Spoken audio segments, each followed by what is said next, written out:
I'm gonna update you on my plants, even my epic fails. So let's start out with the epic fails. Here's one. This one is one of the wintergreens that I planted. It just did not make it. I'm not sure why. Maybe the drip line wasn't close enough to it.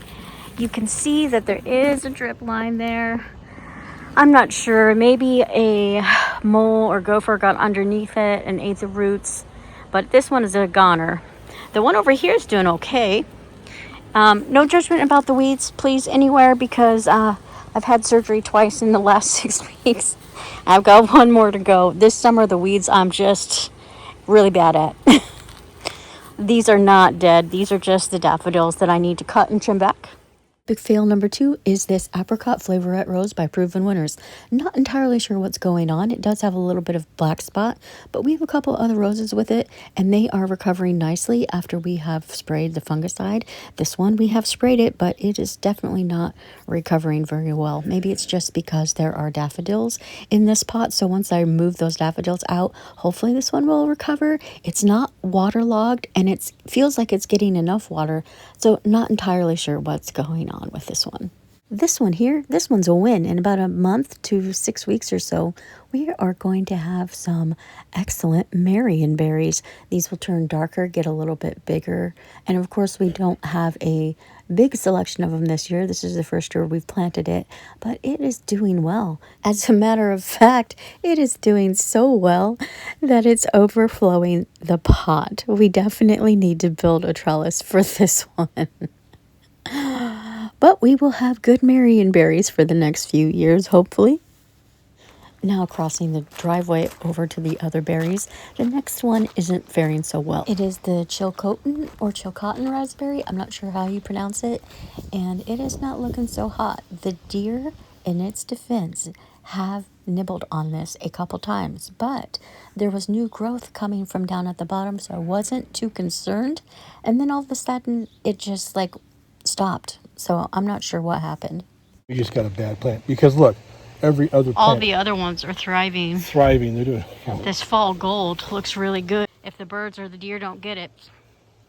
I'm not sure it's going to be a month. It's supposed to be gold when it's ripe. Really? That's You can tell when they're ripe because they come off by themselves without hardly any pressure. See, that's almost ripe right there. See that? See? Oh. Do I get enough? Yeah, I'll try it.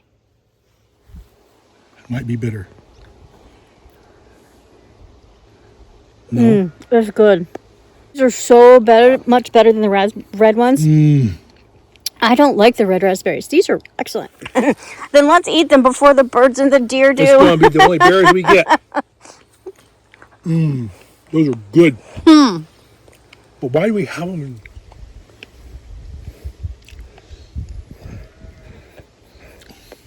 in... Do you want that one down there in the dirt, or do I eat it? I'll eat it. So good. I'm eating it out of the dirt. Little dirt, hurt no one. This one I'm eating is the red raspberry. It's a Latham, and it's not as good. Little tart, huh? Little tart. Little tart. Not nearly as good as the golds. No, but it's actually better than I expected. It looks like the deer ate our blackberry. Yeah, they did munch it. I was like, they have all of this blackberry all over the property, and they come eat ours in the pot. This is the thornless. And they have cut off the top. And there are no berries, which they probably ate them. Strawberry plants, which I was just informed by my husband a couple weeks ago, he had eaten the berries off of them. We had a few, but he wanted to eat them before the deer and the birds got them.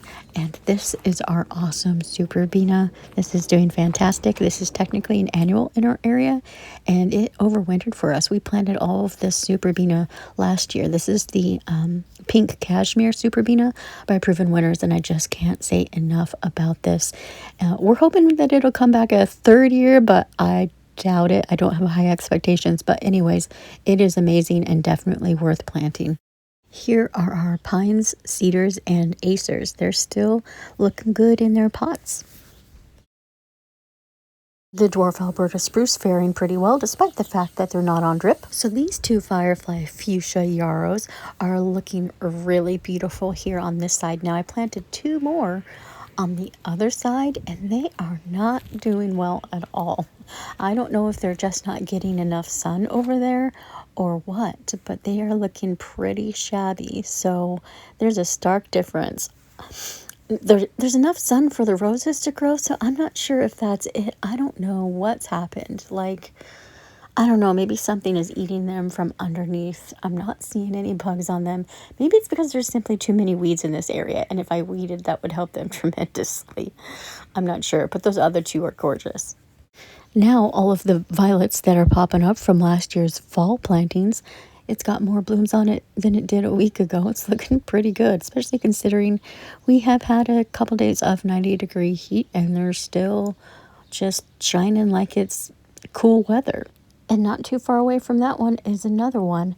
Now keep in mind, I did not plant these into the ground. I planted violets into a pot last fall. So obviously they reseeded themselves next to the pots where I planted them at. But they're sure pretty even this time of year.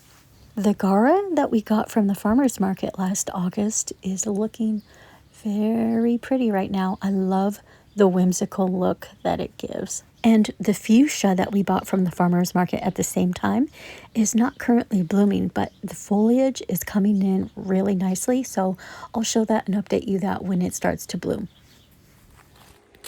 And now my husband's daisies are looking absolutely amazing. I'm not sure what brand they are. It is not from Proven Winners, but they are stunning and looking gorgeous at the moment. And then our creeping thyme, we planted it 2 years ago, so this is its third summer here, and it has filled out nicely. Now this Caryopteris, this is Beyond Midnight by Proven Winners. There's 3 of them. The front one looks all right. The back 2 look terrible. Now, I'd like to say it's because they're not getting enough sun, but we have another one up front where it gets sun all day, and it's not doing well either. So I'm not sure what's going on with these Caryopteris. I'm thinking that they just don't grow well here where we are for some reason. So over here, I planted 5 dahlias, 2 of one type and 3 of another.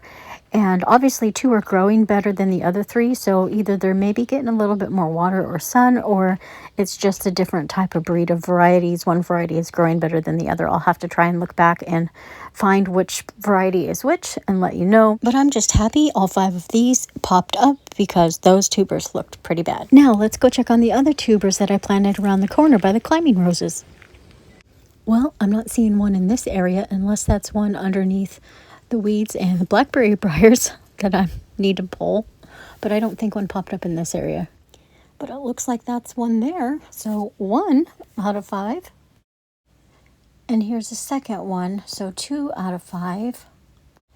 Nope, that's a wild rose popping up through. I don't see any dahlias trying to pop up, so it looks like I've gotten 2 out of 5 in this area to pop up. Well, all in all, 7 out of the 10 dahlia tubers that I planted popped up, so I guess that's not too bad considering how bad they looked when I planted them. Thanks for watching, and until next time, feed the pollinators for me.